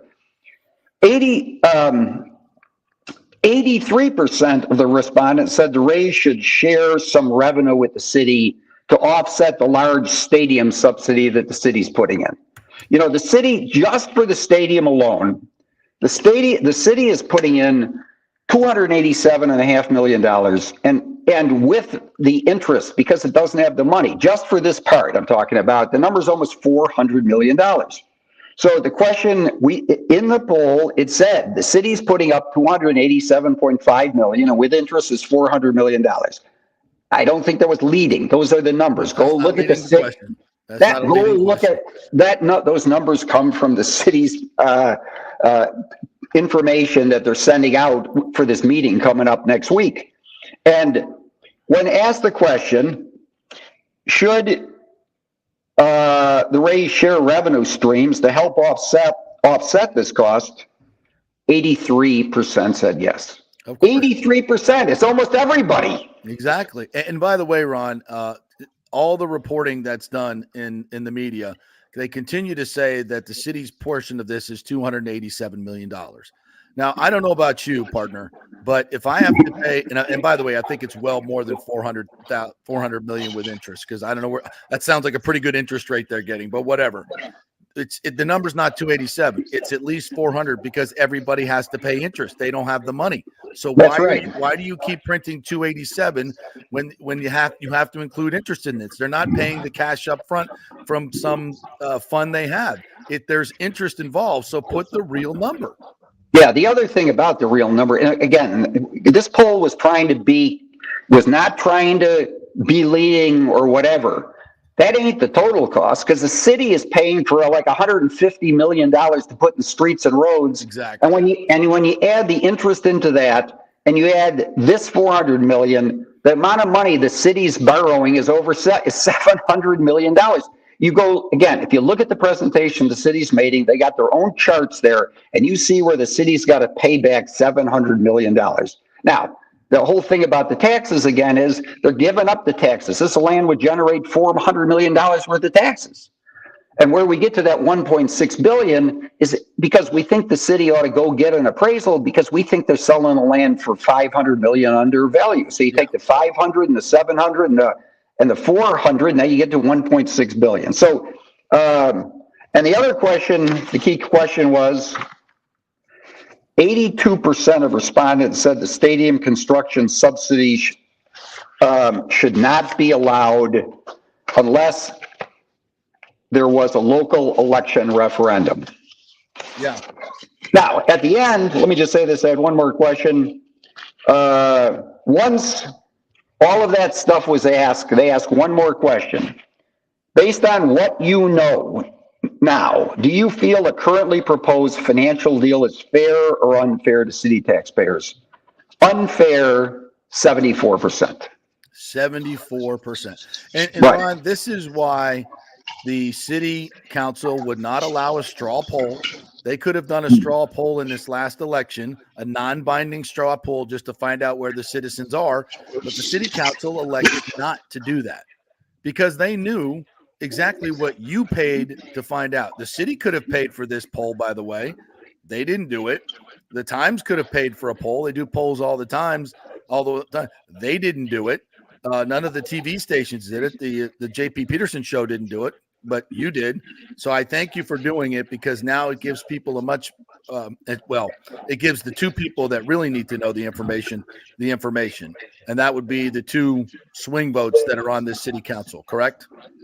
Well, I guess in general, I think that's the case. Theoretically, somebody asked me a question after the survey, after I was interviewed, where do you think people are? And what I said there is, of course, nobody's voted yet, but it appears that some people are for it and some people against, and then there's a couple of people in the middle. Let me mention one other thing about this poll too. In the course of the poll, I asked people, let me just see if I can find the answer. Here it was. It said, they asked people if you are baseball fans or not.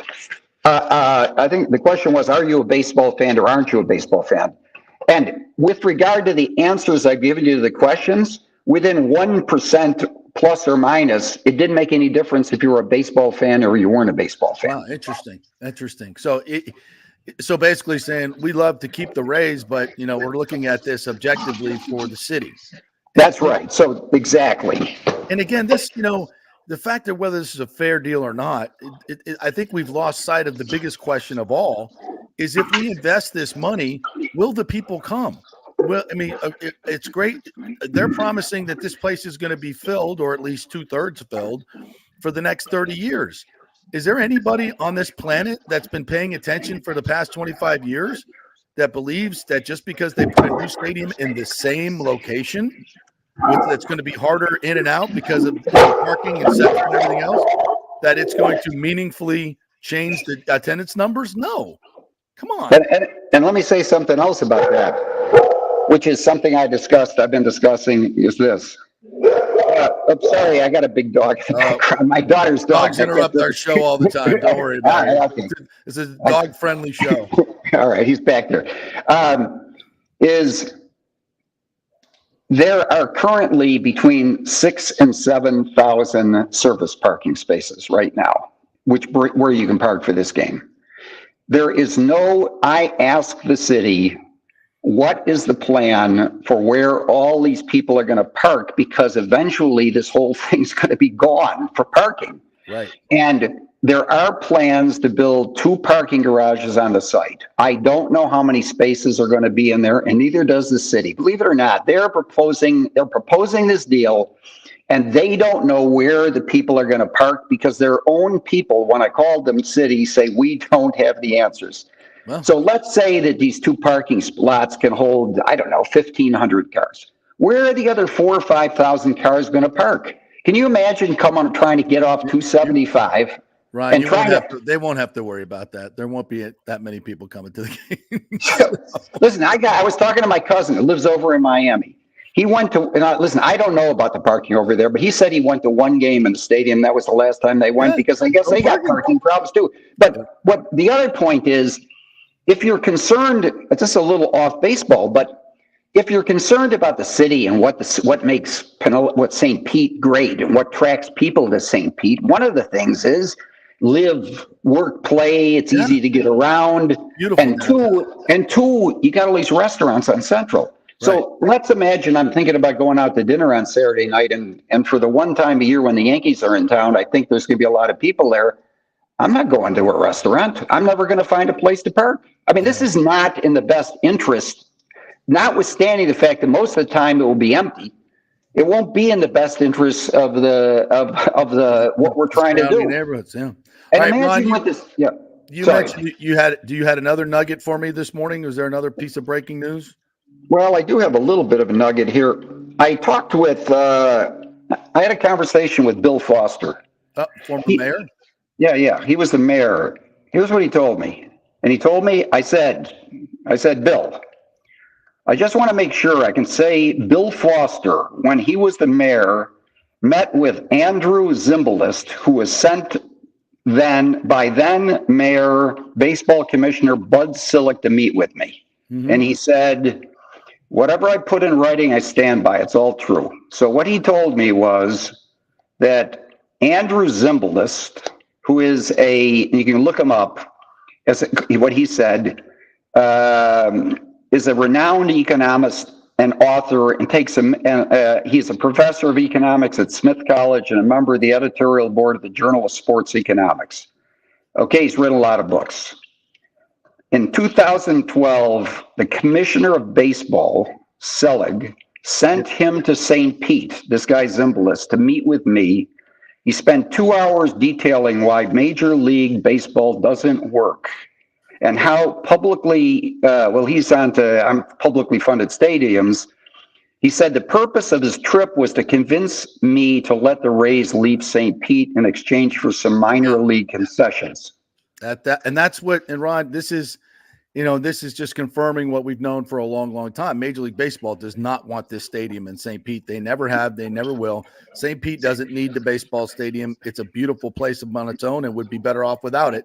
And the baseball, and as MLB knows, baseball needs to be on the other side of the bay. So, listen, I got another guest waiting, so I'm going to go right to him. Ron, you were awesome. Thank you very much, my friend. We'll see you soon.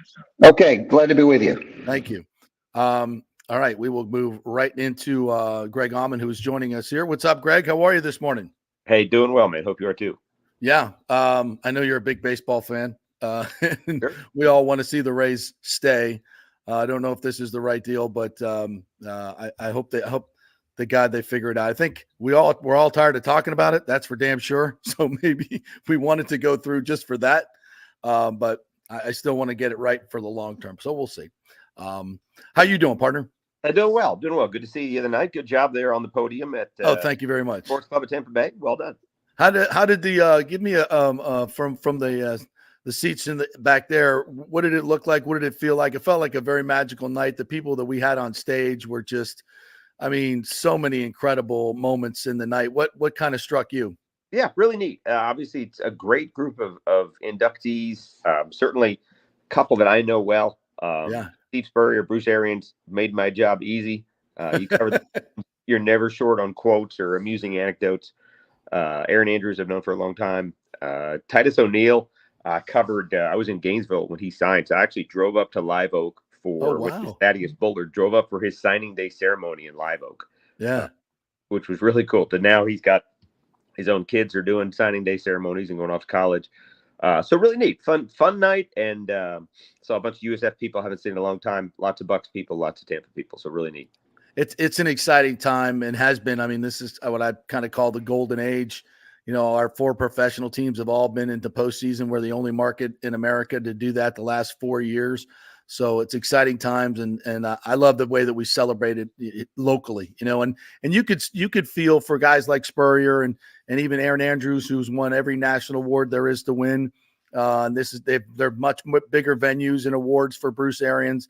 It meant something to them. You could see it really meant something that their hometown, so to speak, where they made their mark in a lot of different ways, honored them. Would you agree? Yeah, and it's neat that both coaches only had a fleeting time here in Tampa. I mean, yeah. Steve, 3 years as a coach, 1 as a player, has certainly been down the road for a long time. But Bruce, I think for Bruce, the same way. It's kind of like Brady. I mean, if you're only in town for a handful of years, it's tough to make that kind of impression. But it's also hard to deny that they have a spot in the Ring of Honor and a spot in the Hall of Fame here in town. So you win a Super Bowl, it goes a long way to amending all those time requirements to really make an impact and have a historic impact on the city. Yeah. And thank you for your perspective and covering it. Really, really appreciate that. Some breaking news this morning, Greg, about Randy Gregory. I read the story this morning and I was very perplexed and surprised that players are still getting fined significant amounts of money for testing positive for weed. Seemed weird. What do you make of this story with Randy Gregory? Yeah, I don't know that it's going to change things in any way with his time with the Bucs. He had some issues, was getting fined for something that's listed as a banned substance, but is legal in Colorado, something he certainly preferred to other alternatives that, would have been okay by NFL standards, but maybe not the best for his body. So, right. I forget that. I think the number was like $532,000 in fines. Yeah. Which is crazy. But again, I think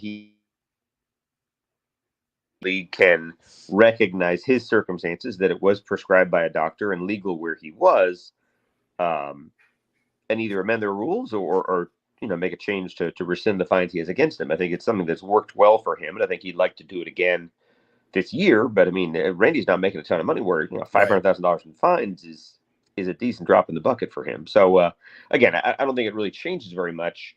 It's kind of like if you have an HR issue at work. It's just a little more high profile when you play in the NFL. Yeah, and I think it will affect them in a very positive way if he can get the waiver and be able to play this year with a clear head. I think that would be good. Did you lose me? Hold on, stand by. You got me now? I can't hear you right now. Can you hear me now? Hold on. Let's see if this works. Can you hear me now? Can you hear me now? I will see if we can jump out. I'll tell them to jump out and jump back in. I'll put this is how we do it on the fly here at the StreamYard location. Jump. Sorry, folks, we're producing on the run here.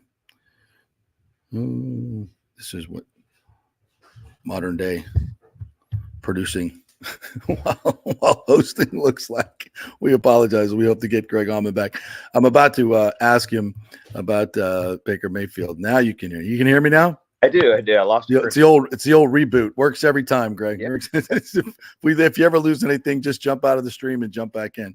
So you were over with the Bucs as I was listening to Baker Mayfield the other day. I'm interested on your perspective on, at least to me, he felt so much more in charge and comfortable. And you really, and I get this sense all over this team that they really have a team that's all rowing in the right direction. There's a lot of kumbaya going on. We've covered enough teams where there's, dysfunction. And even the fact that their best player, Tristan Wirfs, isn't out there, isn't even making a ripple of effect, I think, for obvious reasons, because we all know he's on board and he'll be here when the numbers get right.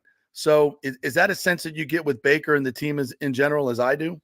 Yeah, I think so. I mean, it's one of those where, this time last year, there was just uncertainty at quarterback. I mean, I think they went out of their way to make sure it was a competition with him and Kyle Trask. I think on paper, it certainly looked like, Baker's job to lose, if you will, just because of his experience. But as a result, it's not his team in the offseason. And he's kind of just the new guy trying to establish himself as a leader and as a centerpiece in that locker room. So, no, but sometimes it takes a year like they had to really cement him in that role. So now, now it seems like he's been here even longer than a year. I think it's very much his huddle, his locker room kind of thing as a leader on offense. There's no shortage of leaders in that locker room, but right.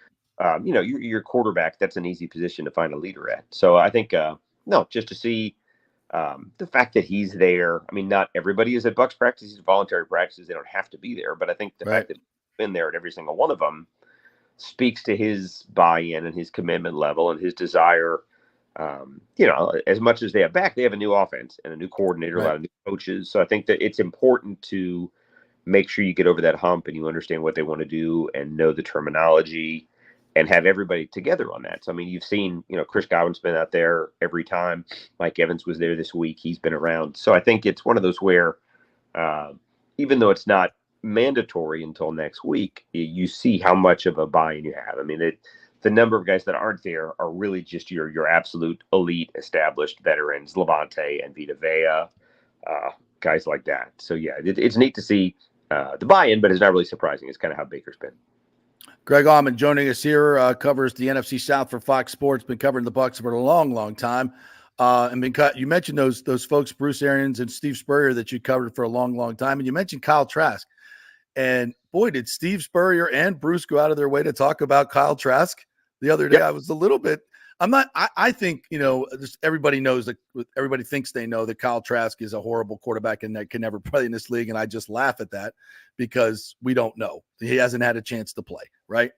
But these two guys who I know a little bit about quarterbacking, right, seem to think this guy's pretty damn good. And if he gets a shot, might be pretty good in this league. Were you surprised that both Spurrier and Bruce spoke so highly of Kyle? Yeah, I think so. I mean, it's one of those where they both know him well. Obviously, I mean, Steve Spurrier, pokes fun at himself quite a bit as an NFL quarterback. And that one of the reasons he's a great coach is that he wasn't a great quarterback and had a chance to get into coaching fairly early on. I still played 10 years in the league. Yeah. But he made a point to say, a little bit like himself, somewhat,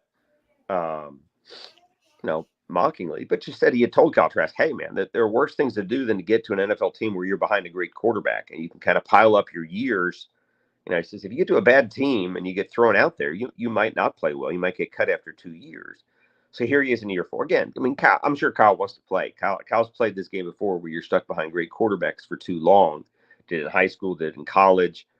And here he is. I mean, he's entering the last year of his rookie contract. I think he has, 9 passes or whatever it is. So all that means is he's been behind 2 great quarterbacks that don't get hurt, that don't come off the field really under any circumstances. So as much as, I think he'd like to have had Davis Mills went, 2 picks after him, I think, and he's got 20 starts in the NFL. But I think, unfortunately, you kind of get with the draft, you have to go where you're taken. And for him, it's meant a lot of great learning behind 2 veteran quarterbacks, but not a lot of time on the field. So, yeah, it's one of those where you'll see Bucs fans that'll talk about, if only they'd used that on a D lineman or an offensive lineman, somebody that would have, helped them. Maybe they could have gone farther in the playoffs. But Jason Light, I think Jason was on the Pewter podcast this past week and made a point to say he didn't apologize for taking right. He understands why he did it, and it still holds up for him. It's one of those where you don't want your starters to get hurt, so you don't want to find out what plan B looks like, but you still have to have it there. You still have to make the investment. If your starting quarterback is 44 years old, it's silly not to have somebody on the roster that's invested for eventual life after your starter. So the fact that, Brady leaves and they just happen to really hit on a deal with Baker Mayfield, that's not to say that if Kyle had been their quarterback, they couldn't have won games with Kyle Trask at quarterback. So this is one of those things where this year will be much the same for Kyle Trask. Yeah. If he doesn't get hurt, there's not an obvious path to him getting meaningful snaps. So he's going to be an unrestricted free agent and not have, has got a lot of great 2020 film to show people. Yeah. But yeah, it'll be neat to see. I can see why becoming a free agent, he might go somewhere. Unfortunately, it's either a worse team or a worse quarterback situation. Just there's a more natural path to getting on the field because that's what you want as a player is to be in a position to make an impact. So, I think this is the year where Kyle will be very much in the same position. It could be that something. I mean, we saw how Baker plays. We saw how hard he goes. You know, he had multiple body parts on that injury report throughout last season and still managed to stay healthy. Yeah. For the Bucs, you certainly hope that they don't see, you know, Kyle Trask gets a couple kneel downs, maybe he gets a fourth quarter in a lopsided game, but they hope they don't see him at all. Yeah, but I think they'd certainly be ready and confident in him if things turned out differently where he had to get on the field. I for one, would have been very interested to see him play that last game of the 2022 season where it was meaningless. And Tom was like, no, I'm playing. I'm like, all right, whatever. I would have liked to see Kyle play in that game, but we didn't get to see him. Greg Auman joining us here. The new guys, I think that have really flashed, especially the two new offensive guys, Jalen McMillan and Bucky Irving, who just, you can't pick up much in this underwear football, but you can pick up when guys move differently than other guys. And Jalen reminds me of, and you'll remember this name, Paul Warfield, the way he glides. Just he is a glider. He's not a jitterbug. He's a glider, and he just runs beautiful routes. And Bucky Irving, reminds me of those just explosive lower to the ground guys, and pick Darren Sproles, whoever you want to, but he's got a gear that's different. What are your thoughts on some of the new guys, offense and defense, that you've seen, the rookies? I think they've done well. It's one of those where, like you said, McMillan is just whether you want to call it a fluid runner or an effortless runner, is faster than he looks when he's out there.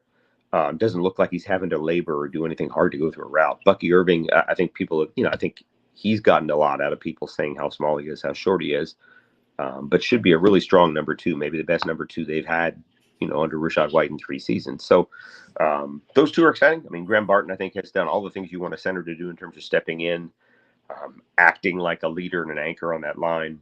Mm-hmm. And then, they'll have depth pieces as well, whether it's Devin Culp, a tight end, whether it's, I think Tyke Smith's going to be a big impact player in that secondary.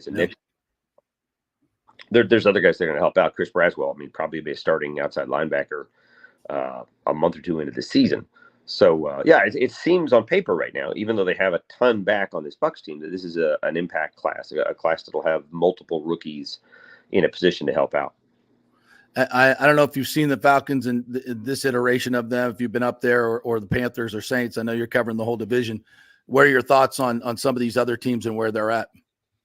Yeah, I've not been up. I haven't been to camp or anything like that, or mini camp like that. But no, Atlanta, obviously, I think is probably the one that's taken the biggest step forward in terms of a national perception, just adding Kirk Cousins. It's a little bit redundant, but adding Michael Penix as well.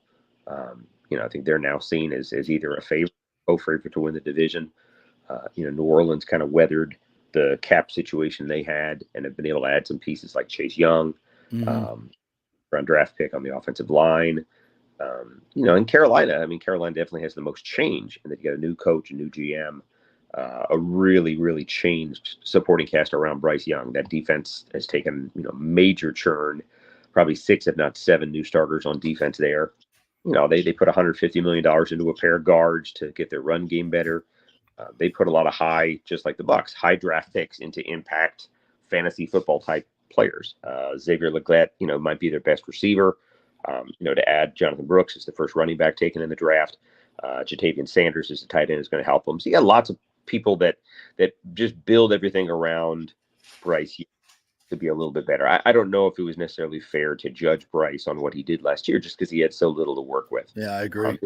I think now, if they struggle this year, it'll be more of an indictment of who he is or who he isn't. But I think he's in position now, if he takes to the new coaching, the new staff well, to really take a step forward and to help them kind of be a much more competitive team than they were at 2-15 last year. All right, Greg. Well, hopefully you got some time. Well, we got mandatories coming up next week. Then everybody can take some time off. So enjoy some of your summertime. Appreciate you jumping on with us. Thanks. All right, take it easy. Thanks again. Greg Auman there from Fox Sports. Follow him on Twitter there. All right, we're going to take a quick break here, and we'll come back on the other side. Our Hydrate Heroes Hero of the Week is coming up next. So stay with us, quick break, and we'll be back with that to wrap up the show. Stay with us. Are you looking to be more productive and healthier? Do you know chronic dehydration affects your overall health and well-being? 75% of the U.S. population suffers from dehydration, and many of us don't even know it. That was me before I was introduced to Hydrate Heroes. 8 times the benefits with hydration. A beverage with benefits more than just hydration. That's right, 8 times the benefits with hydration. Hydrate Heroes provides a refreshing, great tasting beverage powder to mix with water, providing elderberry, zinc, vitamin D, electrolytes, amla fruit, which provides a great source of vitamin C, along with a proprietary mushroom blend that has shown to help increase endurance and energy at the cellular level. Hydrate Heroes is so confident you're going to love the taste and the results. They are offering our listeners a special offer, a free 3-pack sample, no credit card needed.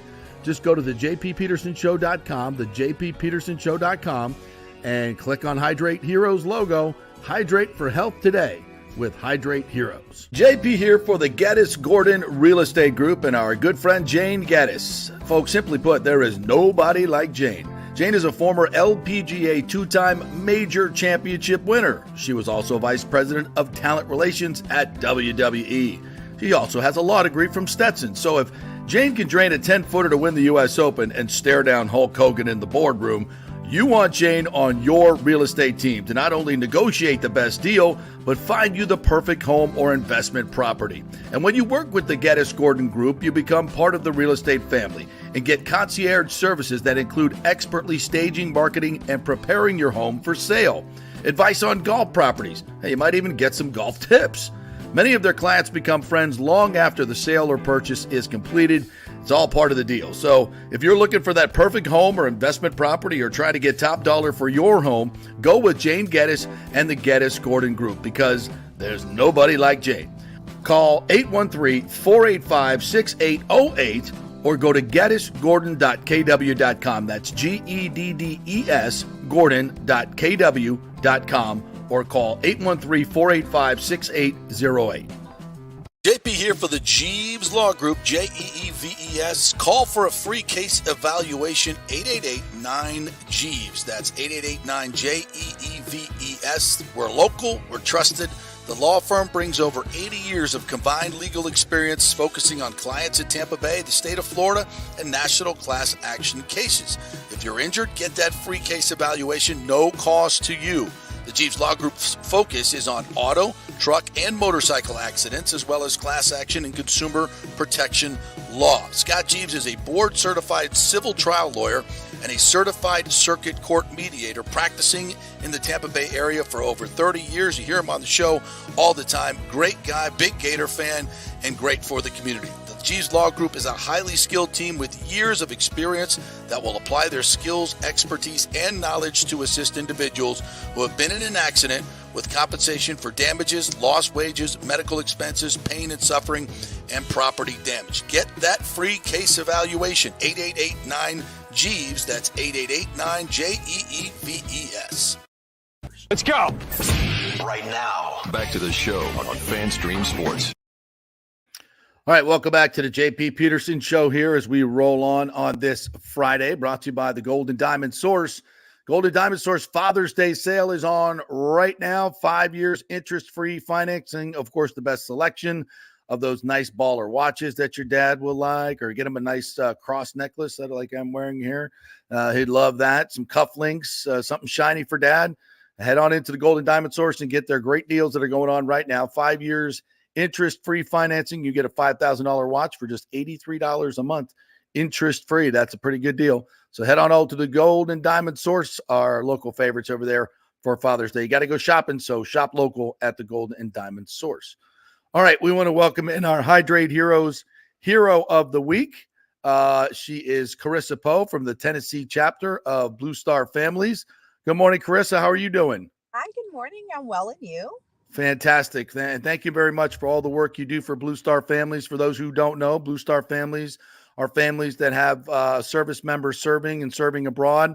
And obviously on the home front, there are a lot of needs, especially with inflation these days. It's tough to make ends meet, and that's where you come in, correct? Tell me about your work with Blue Star Families. Yeah, so my work here at Blue Star Families, I serve as the Tennessee chapter director for Tennessee, and we cover, of course, Fort Campbell, because we're right outside of Fort Campbell, anywhere within a 50-mile radius, so Clarksville, Nashville, Hopkinsville area. So those are our service areas. And what we do is we try to, of course, make partnerships with other organizations in our community, as well as we host events that military families can, of course, come to in hopes that they'll meet another family to help, of course, make them feel more connected to their communities. And we try to, bridge the divide between the civilian community and our military families through the events and the opportunities that Blue Star Families of Tennessee offers. Nice. That's awesome work and so much needed right now. And by the way, of course, our Hydrate Heroes, presented by Hydrate Heroes, gives 15% of their gross sales each and every month to great organizations like yours to help these military families. Can you give me a real world example of how you're helping some families out there that are struggling with what's going on today in these tough economic times? Yeah, so real world examples. Some of the things that we provide here, of course, Blue Star Families, we are focused a lot on our food insecurity needs. So in many of our chapters, because of course Blue Star Families is not just here in Tennessee, we're a national organization and we have 13 chapters. So in our different chapters, we offer food insecurity events where we provide food to our families that will help to combat, any hardships that they are experiencing. And of course, we also provide resources through other partners who may offer support for our families. So we share those resources with families that are in need. Also, we partner with organizations on our installation as well to provide food or food trucks sometimes. Yep. Like, for example, we've partnered before with our Armed Services YMCA. They have received support through other organizations, and we've helped support distribution of food on our installation. So that is one big thing we do to help support that food insecurity. Did you see more families coming to you and saying lately, hey, we need a little help here? Groceries are really expensive. Is there a lot more? You get more business, so to speak? Yeah, so I have seen families do that. And of course, I'm always working and seeking to find more opportunities that will provide us with the resources that we could then provide back to families. So always working hard for that. So hopefully we'll have some more food resources, maybe before the end of the year again. But yes, families are seeing, of course, the prices in the grocery store increasing. So definitely anything that we find that is available, food banks or anything in our area, we provide those resources out as families ask. Carissa, thank you so much for all you do and your group does for our military families. If folks want to get involved and make a donation, how do they do that? Yes, so Blue Star Families, Blue Star Fam. So that's Blue Star and then FAM.org.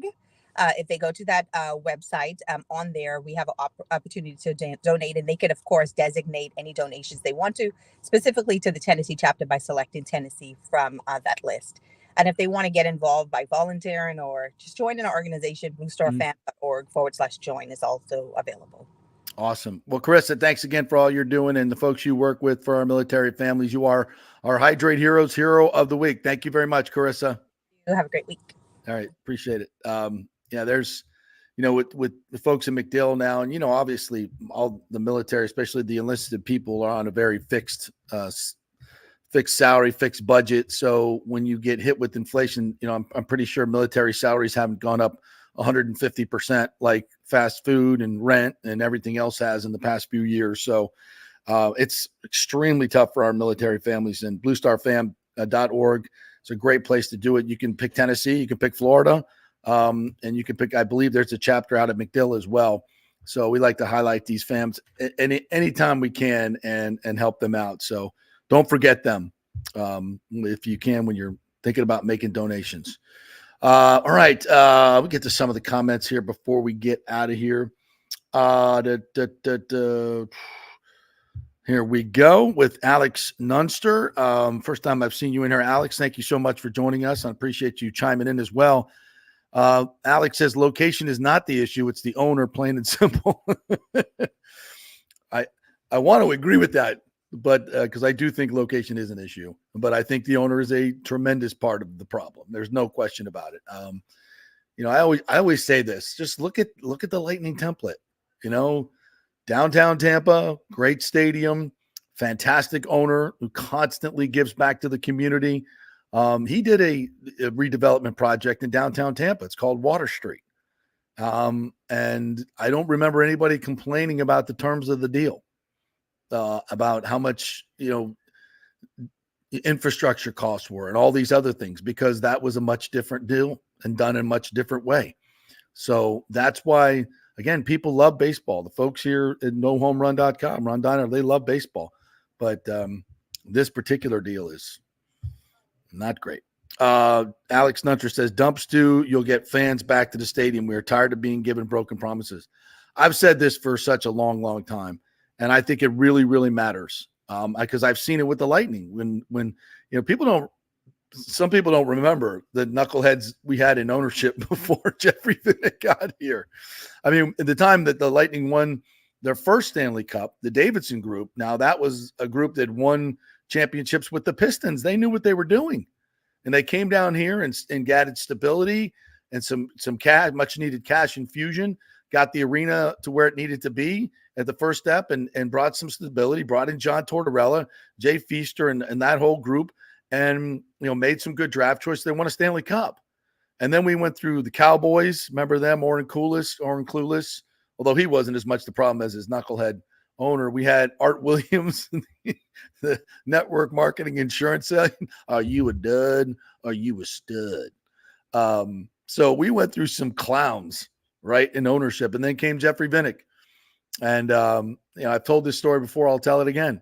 When he came here and instituted the $50,000 community hero award, and some of the folks, the upper echelon folks at the Tampa Bay Rays, we were talking about this, and I said, yeah, that's when we were talking about their owner and how he relates to the people. I said, look at what Jeffrey Vinik is doing in Tampa. And that's going to resonate. This was at the very beginning of his community hero program. I said, I'm going to tell you right now, I already see it happening, and it's resonating with the people.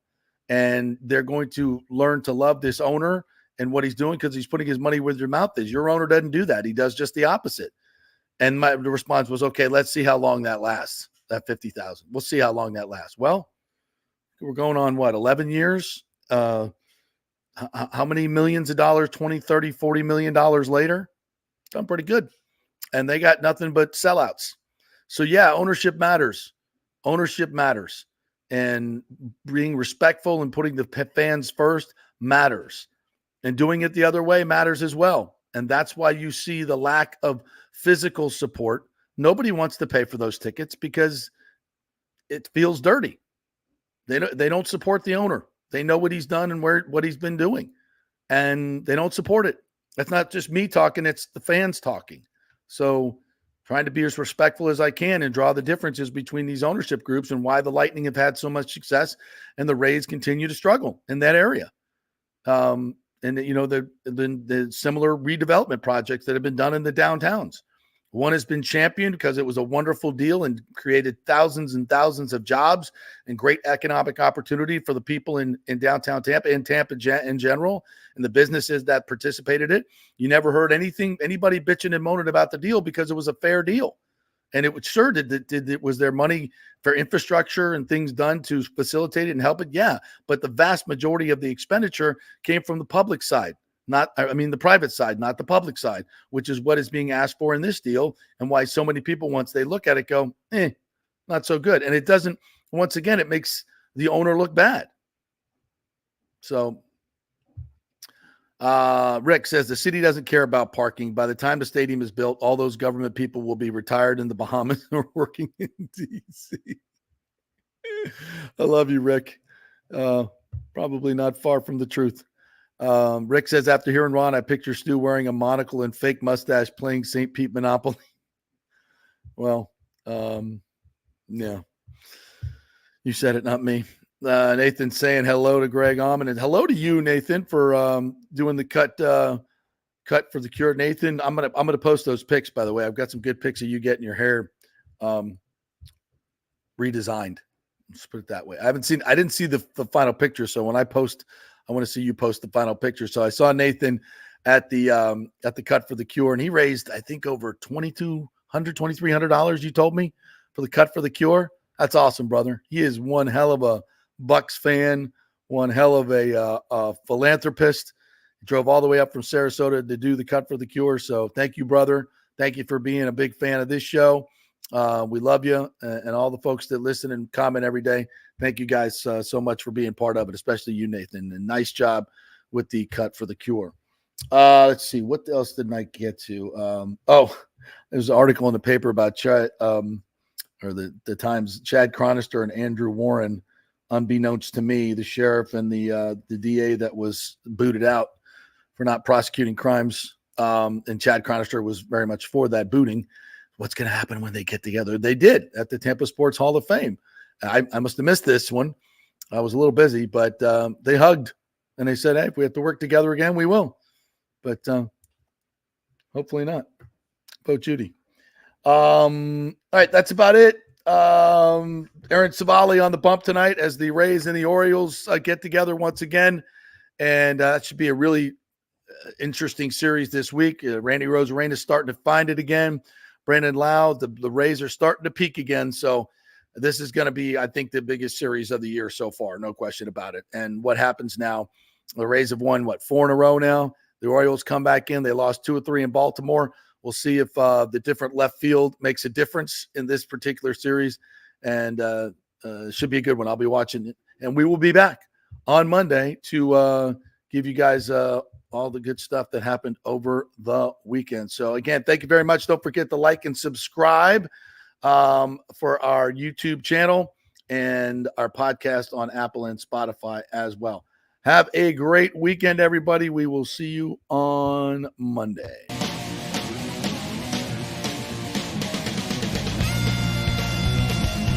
Are you looking to be more productive and healthier? You know Chronic Eat